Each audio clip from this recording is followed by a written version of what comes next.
E aí, tudo bem? Em 2023 os X-Men fizeram 60 anos e eu quase deixo o ano acabar e não faço um programa especial para os mutantes. Mas antes tarde do que nunca, vou fazer um top 11 dos melhores momentos clássicos da história do grupo. Mas antes da gente começar, curte o vídeo, se inscreve no canal, clica no sininho que está aqui embaixo, pede para receber todas as notificações e joga esse vídeo naquele grupo de WhatsApp da galera. E você já está seguindo a gente no Instagram? HQ você precisa saber, vai lá, tem muito conteúdo legal. Se você está chegando agora aqui no canal, a gente chama de clássico material publicado originalmente nos Estados Unidos até o ano 2000. Então, aqui nessa lista vão valer coisas que aconteceram nesse período. E só vai valer coisas que aconteceram na revista mensal dos X-Men, seja ela a Uncanny X-Men ou aquela X-Men que começou a sair nos anos 90. Mas eu preciso fazer, antes de começar, duas menções honrosas a coisas que aconteceram fora da mensal dos X-Men, mas que também são muito mais do que importantes para a equipe. Uma delas, lógico, é a chegada dos novos X-Men, Wolverine, Tempestade, etc., que acontece em Giant Size X-Men 1 de 1975. Foi uma edição especial e foi o ponto de virada para os X-Men, porque o título deles naquela época só trazia republicações por conta das baixas vendas. A nova equipe foi idealizada por Len Wein e Dave Cockrum, que reuniram mutantes já existentes e criaram outros, todos de diferentes nacionalidades. Na mensal, Chris Claremont assumiu os roteiros e o resto é história. Última vez que a Giant Size X-Men 1 saiu no Brasil, Os Fabulosos X-Men, edição definitiva 5 da Panini de 2023. A última que eu tenho é a X-Men Segunda Gênese de 2019. E outro momento que precisa ser mencionado acontece em Deus Ama, o Homem Mata, a graphic novel por Chris Claremont e Brent Anderson. É o momento em que o reverendo antimutante William Stryker questiona a humanidade do Noturno, e a Kitty responde: ele é mais humano que você.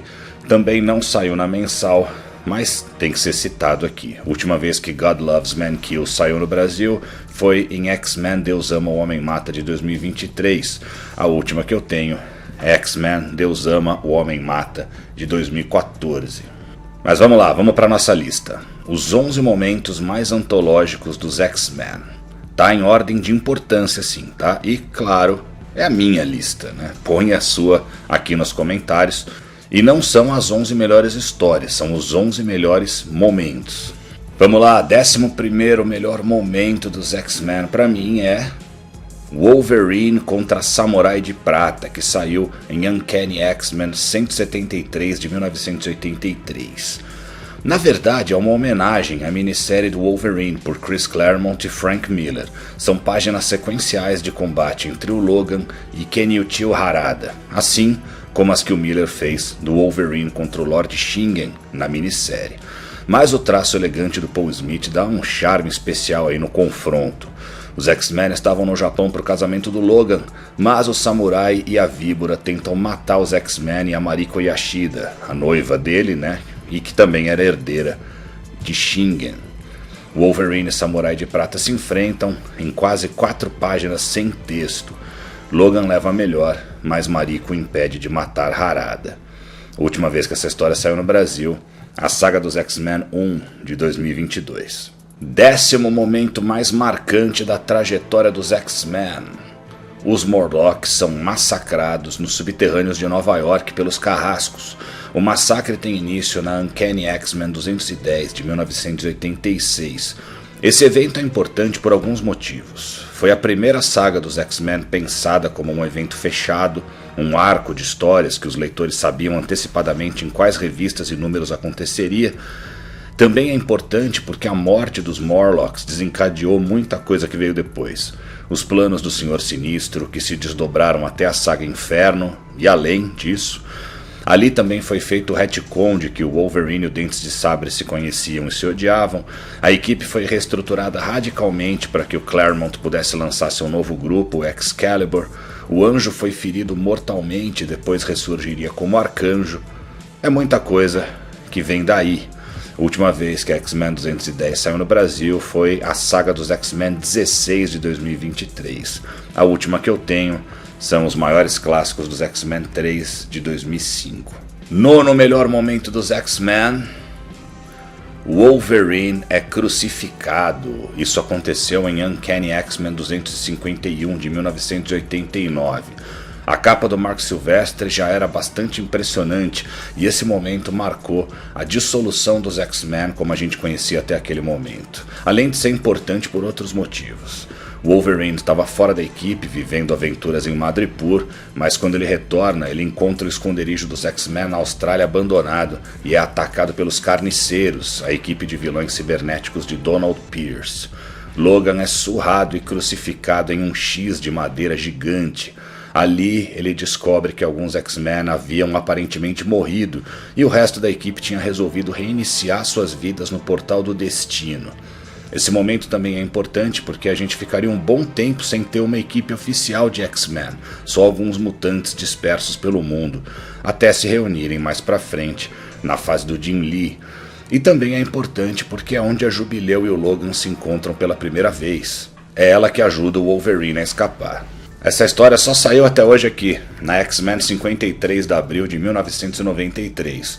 Esperamos vê-la mais pra frente, na saga dos X-Men. Oitavo momento mais marcante dos X-Men: Noturno encontra a Mística pela primeira vez. É o primeiro momento da fase Claremont e John Byrne que está aqui na nossa lista, mas lógico que vai ter muito mais. A primeira vez que o Kurt vê a Raven foi em Uncanny X-Men 142 de 1981, durante o arco Dias de um Futuro Esquecido. Esse momento é importante porque, claro, anos depois a gente descobriria que a Mística é a mãe do Noturno, mas tem mais por trás disso. O visual da Mística foi criado por Dave Cockrum. O Claremont gostou da personagem e a introduziu como vilã na revista da Miss Marvel. Mais tarde, assim como ele fez com outros personagens de outros títulos que ele escreveu, ele trouxe a Mística para as histórias dos X-Men e quando o Noturno a vê como nova líder da Irmandade de Mutantes, acha que ela é muito parecida com ele. E ela fala pro Kurt para perguntar sobre isso à sua mãe adotiva, Margaly Zardos. E fica nisso. Por muitos anos não ficou esclarecido qual era essa questão aí da Mística com o Noturno. Mas o Claremont já tinha uma ideia por trás disso. Ele queria que o Noturno fosse filho da Mística com a Sina. Como assim? A Mística e a Sina eram um casal, isso sempre fica implícito nas histórias. Mas a ideia é que a Raven poderia se transformar em um homem e fecundar a Sina. Lógico que isso não pôde ser usado nos anos 80 e o Claremont deixou a história em banho-maria, pensando em um dia contá-la. Mas ele acabou saindo dos X-Men no início dos anos 90 e mais pra frente outros artistas bem pouco inspirados finalmente disseram que Raven era a mãe do Noturno, mas inventaram um pai pra ele, um demônio ridículo chamado Azazel. Hoje, em tempos mais modernos, a origem do Noturno está sendo reformulada e a ideia original do Claremont está sendo usada. A última vez que a Uncanny X-Men 142 foi publicada no Brasil, X-Men edição definitiva 7 de 2023. A última que eu tenho, X-Men Dias de um Futuro Esquecido de 2014. Sétimo momento mais importante da história dos X-Men: a Tempestade muda de visual, o que aconteceu em Uncanny X-Men 173 também. É a mesma história do confronto do Wolverine com o Samurai de Prata. A Tempestade sempre foi mostrada como uma criatura gentil, em sintonia com a natureza, mas umas edições antes ela tinha atingido a Callisto, a líder dos Morlocks, a sangue frio, e após conhecer Yukio, a amante doidona do Wolverine, a Aurora se sentiu ainda mais tentada a liberar seu lado selvagem. E é então que ela surge, no casamento do Logan, casamento que acaba não acontecendo por sinal, com roupas de couro estilo punk e um moicano. Posteriormente a gente veria que ela retirou todas as plantas do sótão onde ela dormia na Mansão X. A Kitty, que tinha a Tempestade como uma segunda mãe, demorou a aceitar esse visual radical, que seria usado até depois da saga Queda dos Mutantes, ou seja, duraria aí por volta de 5 anos na fase clássica. Sexto momento mais importante da história dos X-Men: o julgamento de Magneto, que aconteceu em Uncanny X-Men 200 de 1985. O Magneto surgiu em X-Men 1, de 1963, como o maior vilão dos X-Men, mas desde a Uncanny X-Men 150, Chris Claremont já vinha humanizando o personagem, mostrando Magnus não como um louco tirano, mas sim um homem sofrido, marcado pela guerra, revendo suas ideias supremacistas. E esse processo de humanização teve o seu ápice quando foi julgado por seus crimes em um tribunal na França. Magneto acaba absolvido, mesmo tendo afundado um submarino russo e praticado atos terroristas em todo o mundo. Charles Xavier, que percebeu estar próximo da morte, pediu a Magneto para substituí-lo como diretor da escola em Westchester, o que deu início a uma nova era para os mutantes. Bem mais para frente, Magneto desistiu de seguir os passos de Xavier e voltou para o seu status de vilão. Última vez que a Uncanny X-Men 200 foi publicada no Brasil, a saga dos X-Men 12, de 2023. Quinto momento mais importante da história dos X-Men: a morte do Pássaro Trovejante, que acontece em X-Men 95, de 1975. Quando Xavier precisou recrutar novos X-Men para salvar os originais de Krakoa, ele trouxe para a mansão Wolverine, Tempestade, Colossus, Noturno, Banshee, Solaris e um indígena americano chamado Pássaro Trovejante, com força e agilidade aumentados. John Proudstar era um homem duro, revoltado contra o que o Homem Branco fez com seu povo, que teve dificuldades para se entrosar com os outros X-Men. Em uma das primeiras missões da nova equipe, os X-Men enfrentaram o Conde Nefária e seus homens animais no NORAD, um complexo militar americano. Tentando se provar para os colegas de equipe, Proudstar se joga sobre o caça em que o Nefária tentava fugir para tentar detê-lo, mas o avião explode. John morreu na hora. Xavier sentiu sua morte em sua mente, uma experiência terrível. Foi um dos primeiros X-Men a morrer. Sem contar o Morpho, que morreu personificando o Professor Xavier lá na primeira fase da revista. Proudstar foi sim o primeiro X-Men a morrer. E o importante é que ele permaneceu morto, pelo menos na época clássica. Depois a gente conheceria James Proudstar, seu irmão, que se tornaria o Apache da X-Force. Última vez que a X-Men 95 foi publicada no Brasil, X-Men edição definitiva 5 também. Quarto momento clássico mais importante da história dos X-Men: Jean Grey se torna Fênix, que acontece em X-Men 101 de 1976. Após voltarem de uma estação espacial em que combateram os sentinelas de Stephen Lang, os X-Men veem seu ônibus espacial bombardeado por radiação. Jean decide pilotar a nave, pois só ela seria capaz de tentar filtrar a radiação com seu poder telecinético.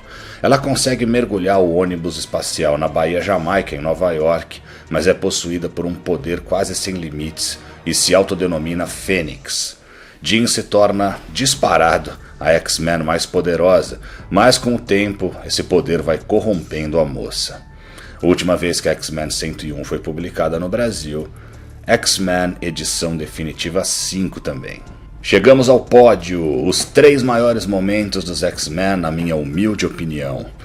E na terceira posição, Wolverine sozinho, que começa em Uncanny X-Men 132 e culmina na 133, ambas de 1980. Os X-Men invadem o Clube do Inferno para investigar suas atividades suspeitas, mas são todos derrotados pelo Círculo Interno. A Fênix é controlada por Jason Wingard e se torna a Rainha Negra do clube. Todos os X-Men são capturados, menos Wolverine, que é atingido pelo poder mutante de Harry Leland de aumentar a massa das pessoas, quebra o piso e é levado pelas águas do esgoto de Nova York. No último quadrinho da edição 132, a gente vê o Logan saindo da água, desembanhando as garras e dizendo que vai resgatar seus amigos. Esse momento ficou marcado como a primeira vez em que o Wolverine assumiu um papel de protagonismo, que com o tempo o alçou ao papel de um dos personagens mais importantes da Marvel. Na edição 133, ele sai matando os soldados do Clube do Inferno até chegar aos X-Men e, com a ajuda da Jean, que recobra a consciência, consegue libertá-los. Depois disseram que ele não matou esses soldados, só feriu, mas a ideia do Byrne é que tivesse matado sim. A última vez que a Uncanny X-Men 132 e 133 saíram no Brasil, X-Men edição definitiva 7 também. A última que eu tenho é X-Men, a Saga da Fênix Negra, de 2016. Na medalha de prata, o segundo momento mais importante da história dos X-Men, na minha opinião, é a morte da Fênix, que acontece em Uncanny X-Men 137 de 1980. Eu sei, tem gente que colocaria esse momento em primeiro na lista, mas pra mim é segundo. Depois vocês veem qual foi o meu primeiro e veem se vocês concordam ou não. Após se libertar de Wingard, Jean perde o controle sobre o poder da Fênix e passa a ser a Fênix Negra. Ela vai para o espaço e consome o poder de um sol, mas isso destrói o planeta da raça de Bari, matando bilhões de seres inocentes. Os X-Men são teleportados para uma nave Shi'ar por Lilandra, que diz que a Fênix tem que morrer. Os X-Men decidem lutar pela vida da sua amiga e enfrentam a guarda imperial de Shi'ar, mas são derrotados. Jean começa a perder o controle sobre a Fênix de novo, mas anteriormente ela havia preparado uma arma para desintegrá-la, caso isso acontecesse. Jean morre na área azul da Lua, para desespero do Ciclope e imensa tristeza dos X-Men. Anos depois, a personagem foi trazida de volta e ficou estabelecido que quem morreu na Lua foi uma manifestação da Força Fênix. A verdadeira Jean estava no fundo da Baía Jamaica, num casulo, desde que a Fênix assumiu sua forma no ônibus espacial. Apesar disso empalidecer um pouco o drama da história original, continua sendo um dos maiores momentos da história da Marvel, não só dos X-Men. E não era para acabar assim. A Jean sofreria uma lobotomia e continuaria viva, mas o editor Jim Shooter achou que ela deveria ser punida por ter destruído um planeta habitado, e Claremont e Byrne resolveram matá-la. A última vez que a Uncanny X-Men 137 foi publicada no Brasil, X-Men edição definitiva 7 também. Antes da gente falar do nosso número 1, vamos citar algumas menções honrosas de outras coisas importantes e icônicas que aconteceram na mensal dos X-Men. Ciclope faz os sentinelas voarem rumo ao sol e se autodestruírem. Acontece na X-Men 59. Banshee perde os poderes. Isso acontece na Uncanny X-Men 119 de 1979. Colossus mata Proteus. Acontece na Uncanny X-Men 128 de 1979. Colossus termina com a Kitty. Isso acontece na Uncanny X-Men 183 de 1984. Os X-Men morrem, entre aspas, e vão viver escondidos na Austrália. Isso acontece em Uncanny X-Men 227 de 1988. Gambit enfrenta o Wolverine pela primeira vez. Isso acontece na Uncanny X-Men 273 de 1991. Os X-Men se dividem em equipe azul e dourada. Acontece na X-Men 1, a nova revista, de 1991. Wolverine tem o Adamantium arrancado do seu corpo. Acontece na X-Men 25 de 1993.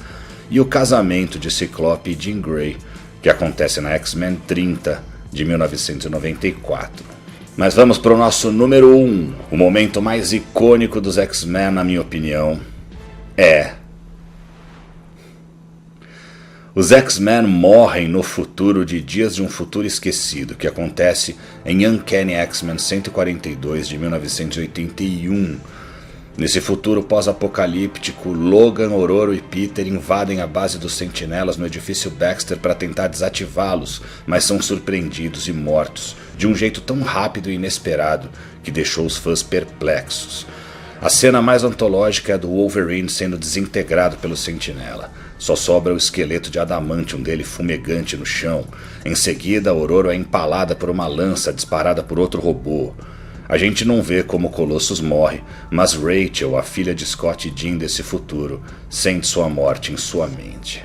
Até hoje, é um momento extremamente impactante, uma visão de onde a intolerância pode nos levar. A morte do heroísmo e da esperança. E sem falar que foi por causa dessa cena que ficou marcado na minha cabeça quando eu era um molequinho lendo quadrinhos, como isso era inesperado, chocante, e foi por causa disso que eu acabei colecionando X-Men e sou fã do grupo até hoje. É isso aí. Concordam com a minha lista? Não? Então podem discordar com a educação e coloquem suas listas aqui nos comentários. Pessoal, o HQ Você Precisa Saber é embaixador para o Natal do Instituto Primeiro Serviço, que ajuda jovens carentes, os ensina a jogar tênis e lhes prepara para o ensino superior. Se você puder doar, tem um link aqui na descrição. Dá uma olhada na nossa página, a gente tem uma página lá no site do Instituto Primeiro Serviço e você pode doar o quanto você puder.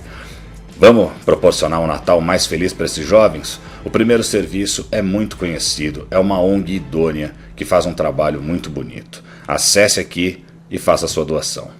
Muito obrigado. Pessoal, esse é o último vídeo do ano. A gente vai dar uma paradinha agora só para Natal e Ano Novo, mas logo no comecinho de 2024 já tem a HQ que eu lia e o filme que eu vi, Aquaman 2, O Reino Perdido. Em seguida tem outro HQ que eu lia e o filme que eu vi, de What If 2.